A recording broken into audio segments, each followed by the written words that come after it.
Welcome to R&R Livin' Life. In this episode, Rick and I make our way through Hampton, Crow's Nest and on to Kuya, where we check out the swinging bridge and went for a walk around town.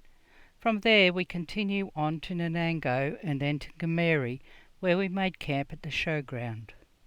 Kuya is surrounded by farmland and the vast rainforest of the Palms National Park. It really is a hidden gem that I think a lot of people pass through, as we have on many occasions.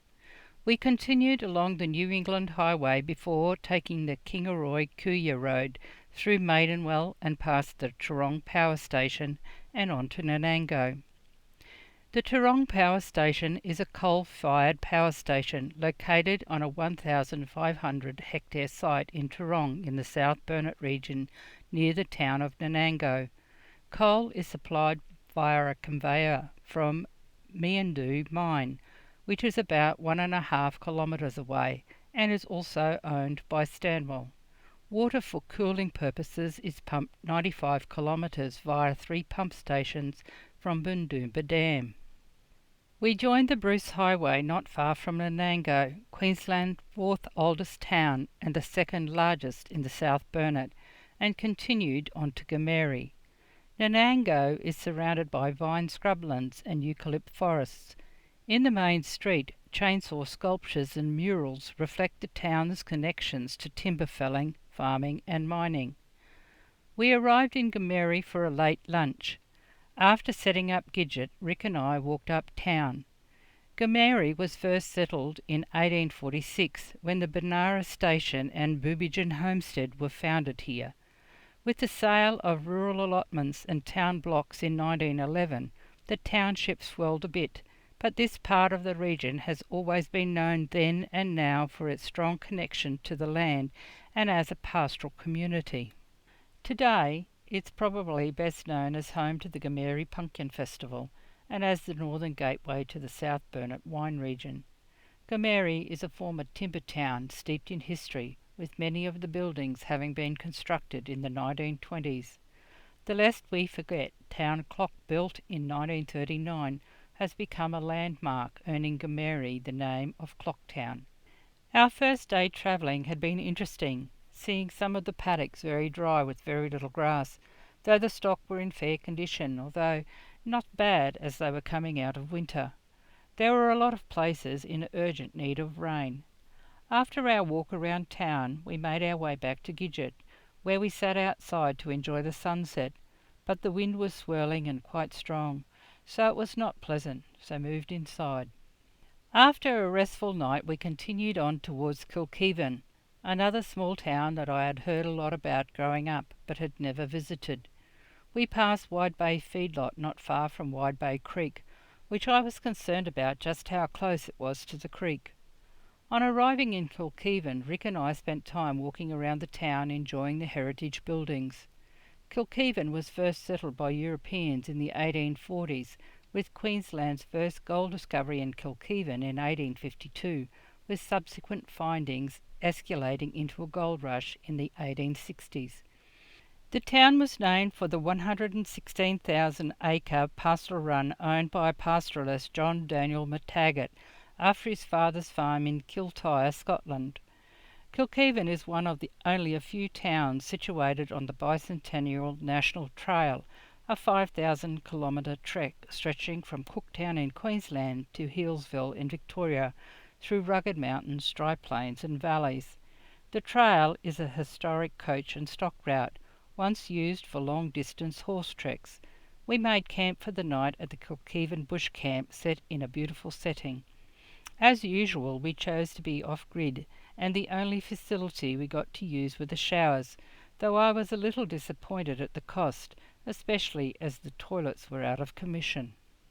The following morning we left camp early, continuing along Spencer's Road to the Wide Bay Highway, crossing Fat Hen Creek, where the country had recently been burnt. In the upper reaches of Fat Hen Creek, about 13 kilometres outside of Kilcoy, was the Mount Clare chimney stack, Queensland's oldest surviving copper smelter, built in 1873. Now mostly in ruins, the smelter was once part of an entire copper mine, a first for Queensland. We continued on the Wide Bay Highway, a short 62.6 kilometre highway running between Gomerri and a junction on the Bruce Highway. We passed through Woolgoolga when sometime around 1848 John Murray decided to become a squatter pastoralist and chose the frontier region of the Wide Bay Burnett to obtain land, occupying Woolgoolga Run, about 40 kilometres west of Gympie. It appears that Murray lived on Woolgoolga up till 1852, when he had never met the conditions to hold the rights to property, and late in 1850 it was declared a vacant run. We continued on through Munna Creek, crossing the Mary River, a major river system in the southeast and Wide Bay Burnett region, and is unique in that it flows south to north. The Mary River was used for rafting timber during the early years of European land settlement, and the discovery of gold at Gympie in 1867 brought an inflow of miners and pastoralists. Alluvial flats along the Mary River and some of its tributaries were used for cropping, and there was small-time dairying in the 1880s. Since reliable recording of flood events commenced in 1890, the river has experienced major flooding on over a dozen occasions. We had been travelling through hilly country with narrow bridges before reaching the Bruce Highway, and then on to Tyro, with its sugarcane fields surrounding Fraser Coast hinterland, including the ranges and the quiet waterways of Mary River. The historic township was the location of Wide Bay Region's first sheep run, Numu Wooloo, in 1843, and later became an important stop between the Gympie goldfields and the port of Maryborough in the 1860s, while nearby Boppal, nestled in the foothills of Boppal Mountain, is known for the macadamia nuts first discovered by the Butchulla people an estimated 30,000 years ago. The Bruce Highway runs right through the middle of Tyro, even with a set of traffic lights at the top of the hill, as we headed north to Maryborough.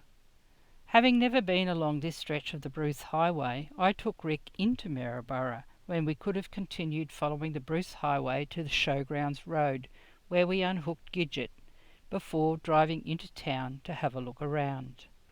The following day we went exploring to Hervey Bay, where Rick and I took time to stroll to the end of the historic Urangan Pier, one of the longest in Australia, stretching almost 1 kilometre into the ocean.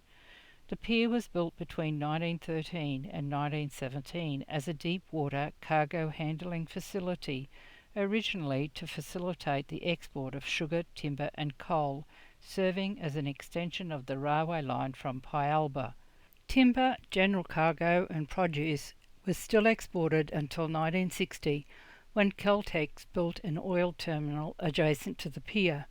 Soon after this was built, freight, goods and product exports were stopped, and fuel became the only import from the pier. With the closure of the pier in 1985, and in serious need of repairs, a decision was made to demolish it. Due to a large public outcry, demolition was stopped, with the council pledging to restore the pier, which began in the late 1990s, with restoration including removal of the rail tracks, encasing the wooden pylons with steel, repairing sleepers and handrail, and repairing lighting. In 1999 the pier was restored to a length of 868 metres. The city of Hervey Bay takes its name from Hervey Bay, named by James Cook in 1770. Several small townships developed along the bayside, the earliest being Pyalba in 1863. From 1863 to 1906, the Wide Bay region became a central part of the Pacific slave trade, with more than 12,000 South Sea Islanders brought to the cotton and sugar cane plantations in Maryborough and Hervey Bay. During World War II, the region operated a training school for the Z Special Unit Special Forces. Hervey Bay was proclaimed a city in 1984. From Urangan Pier we made our way along the esplanade past Scarness to the Point Vernon before leaving the coast. We made our way to River Heads, 18 kilometres south of Hervey Bay. The town is built on a narrow peninsula surrounded by the Great Sandy Strait to the east, the mouth of the Mary River to the south, and the mouth of the Susan River, a tributary of the Mary River, to the southwest, through farmland used for grazing on native vegetation to the west and an urban area to the east. Rick and I watched as a vehicular ferry returned from Kingfisher Bay resort on Fraser Island before making our way back to Maryborough. Maryborough was Queensland's industrial powerhouse in the final decade of the 19th century, producing naval ships, heavy castings for sugar mills, and railway locomotives and rolling stock. It was also the centre of significant agriculture, including timber milling and sugarcane growing. The bronze statues of military man Lieutenant Duncan Chapman and children's favourite Mary Poppins illustrate the contrasts of Maryborough's turbulent and enchanting history, full of heritage, classic 1800s Queensland architecture, striking public art, statues, memorials and museums. The Mary Poppins statue, standing beside the 137-year-old heritage-listed Australian Joint Stock Bank building, where author and creator Pamela Lyndon Travers born Helen Lyndon Gough in an upstairs bedroom in 1899, is on Richmond Street, also known as Cherry Tree Lane. Maryborough is the birthplace of Lieutenant Chapman, the first Anzac ashore in Gallipoli during World War I, whose story we discovered through the Gallipoli to Armistice Memorial in Queen's Park. Everywhere in Maryborough there are signs of the city's colonial past. Customs House Museum faces the street where more than 21,000 immigrants trudged from berthed sailing ships when Maryborough was one of Australia's major ports of entry between 1862 and 1890, taking their first steps on the new land they would call their home.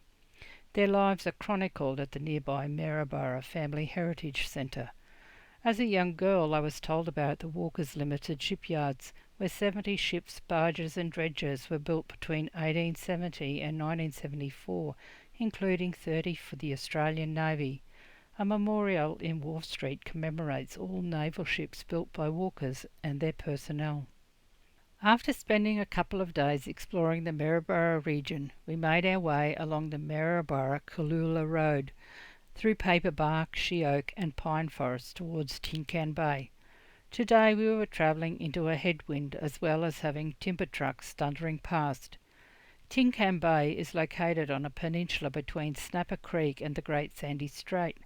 Rick and I went for a walk along one of the walking paths that took us along the Great Sandy Strait, which separates mainland Queensland from Fraser Island and then back to Gidget. From Tin Can Bay we made our way past Tulara Pine Forest, Gympie and the edge of Amamore and Kandanga towards Kenilworth. Gympie is nestled in the heart of the Great Sandy Biosphere, surrounded by authentic Australian nature and wildlife. We passed through stunning landscapes and lush hinterlands. The area is known for the endangered punk turtle, also known as the Mary River turtle. The Queensland lungfish, a living fossil that has remained unchanged for over 100 million years, found only in the Mary and Burnett rivers, and cheeky platypus that can be found along the waterways of the region. We passed through the hoop and bunya pines of Amamore, with its majestic rainforest with moss-carpeted rocks and pretty cascading waterfalls. We also passed Imbil State Forest, a lush riverine rainforest filled with Moreton Bay fig trees, pickerbean palms, white cedar and flooded gums. Being a dairy farmer's daughter, I was interested in the picture postcard dairy cow country, interspersed with rainforests and on occasion the sweeping views of the Glasshouse Mountain. It really was a scenic road with gorgeous hinterland views. We passed through Baroobrins, situated on the eastern side of the Conondale Range, with the headwaters of the Stanley River and Scrub Creek, a tributary of the Mary River, with its natural scenic landscape of rolling hills and dense forests bordering the Moreton Bay and Somerset region. Cedarton, also in the Moreton Bay region, with its historic intertwined with early European settlement in Queensland. The area became known in the late 19th and early 20th century when settlers were drawn to its fertile soils and abundant natural resources. Initially, timber harvesting played a significant role in Cedarton's development, with the surrounding forest providing high-quality hardwoods essential for the construction and infrastructure projects across Queensland at the time. When the timber industry waned, agriculture took centre stage, with the establishment of farms focused on cattle grazing, dairy production and crop cultivation. We were travelling through undulating terrain, rich greenery and scattered patches of natural bushland. We stopped for lunch in Kenilworth, located on the edge of the Conondale National Park, in the heart of the stunning Mary Valley, surrounded by bush and green countryside. We wandered up and down the beautiful main street, enjoying the tranquillity of the area. 5 kilometres south of Conondale is the Conondale Timber Mills, a large hardwood mill constructed in the early 1930s, comprising the mill shed that was originally powered by steam but now converted to electricity. Sawmilling was a major industry on the Sunshine Coast hinterland between Brisbane and Gympie in the 1930s and contained the highest concentration of sawmills in Queensland. More hardwood was cut in the hinterland than anywhere else in Queensland. Improvements in the road network and mechanised transport in the 1920s made sawmilling in remote areas such as Conondale more viable. From Kenilworth we made our way past Maleny National Park to Conondale and then on to Wootha and Barubran, through the hills to Crediton and then on to Kilcoy. Situated on the Diagla Highway, Kilcoy, with its wide streets and shady parks, is surrounded by a scenic landscape of rolling hills and rugged mountain ranges, with views over the northern reaches of Lake Somerset. The site of the town of Kilcoy was surveyed by W. E. Hill by April 1888, and the first land sale was in November that year. The township quickly developed at the junction of Sheep Station and Kilcoy Creeks to service these settlers and their families. Timber milling operations were established as early as 1877, and at the turn of the century saw a huge increase in activity as more mills began operation. The rural areas within the relatively small radius of Kilcoy township, catering for the settlers labouring in the industries of dairy, cattle and timber, were flourishing, with cultural activity and those early years around the turn of the century witnessing over a dozen small schools springing up in the area. I hope you have enjoyed this episode. Give us a thumbs up if you have. Join us next time as we continue on to Gayndah and then to Bundaberg. Take care and stay safe. Cheers for now. Rick and Rosemary. R&R, living life.